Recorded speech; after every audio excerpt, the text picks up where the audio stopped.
Welcome to another edition of Slasher Sunday. Today we talk about Botch, starring Steven Dorff. I couldn't love this movie more. Seriously, this is one of my favorite horror comedies of all time. I never, ever hear anybody talk about it. If you're into zany, ridiculous, over-the-top, goofy-ass slasher flicks, I couldn't recommend this higher. So if you haven't seen this movie and you like ridiculous characters and, asinine freaking plots and it's absurd, for real, but funny as shit. So, Steven Dorff's awesome in it. It also has freaking Sean Pertwee, I think. Alfred from Gotham. I love Gotham. It got much better after the first season. All you people who hate Gotham, check out season 2 through 4. My God, they get so much better after Fish Mooney leaves. But my favorite character for sure is a character named Peter, and he is a lunatic, and he makes me laugh. He kind of reminds me of something out of maybe like a Guy Ritchie film or something. Which this movie kind of almost has that feel to it, just a little bit.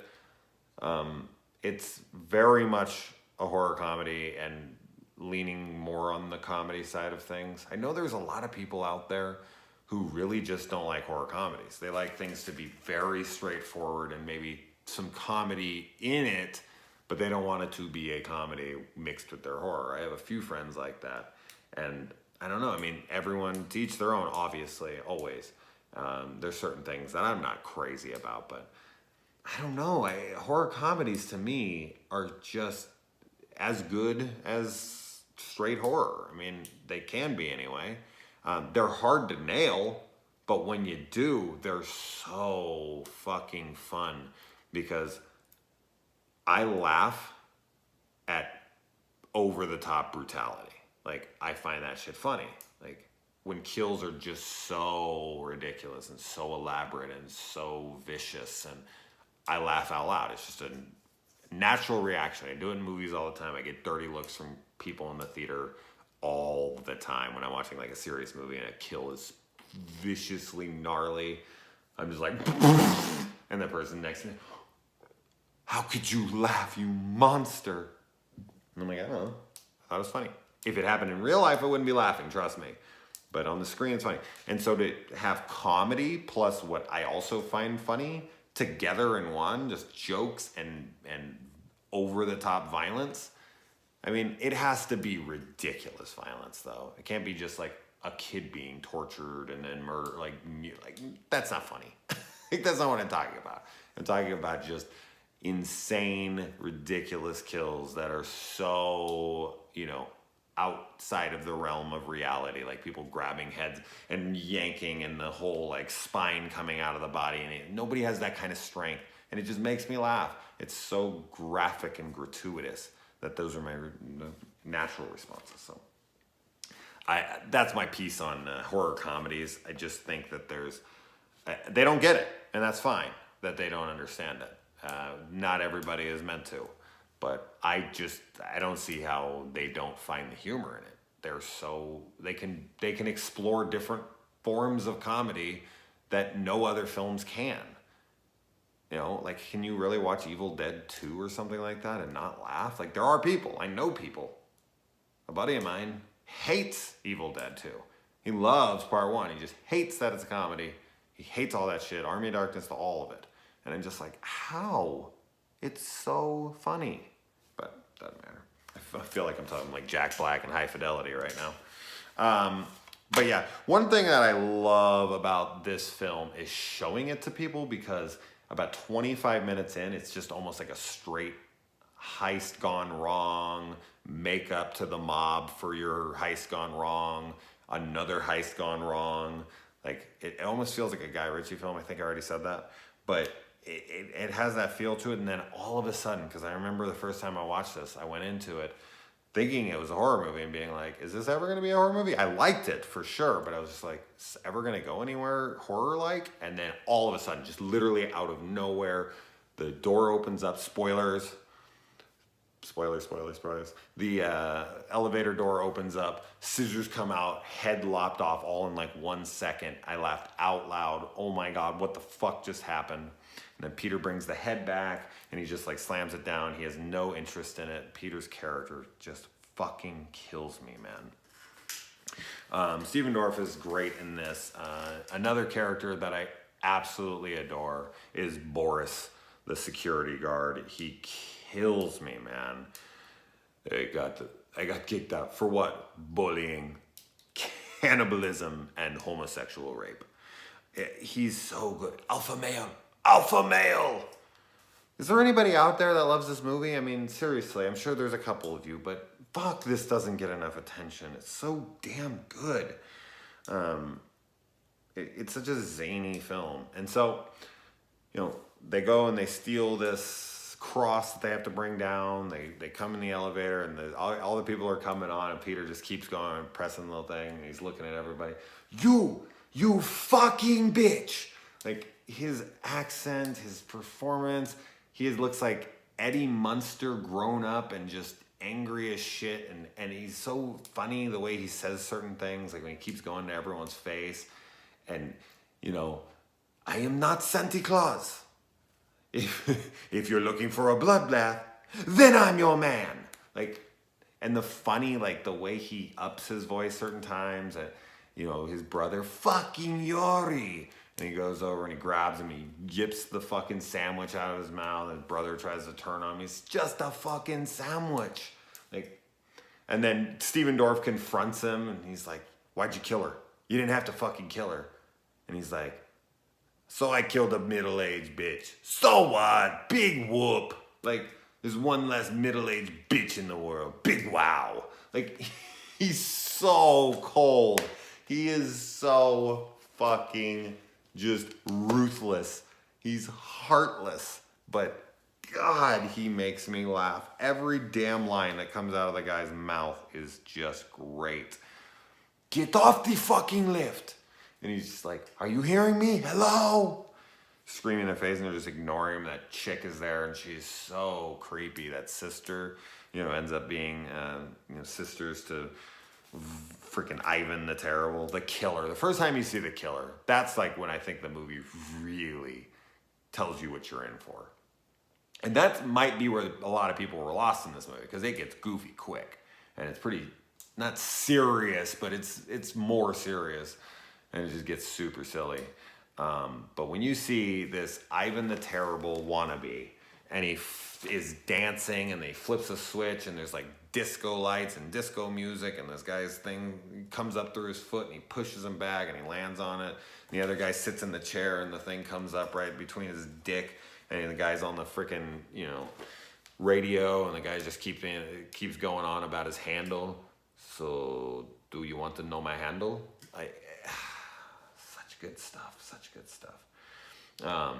And the security guard, when he's just talking to them and he's going on about, you know, how he's, you know, what like psychologists call alpha male, and he pulls out a gun magazine and he's like, don't worry, I know what I'm talking about. It just kills me, man.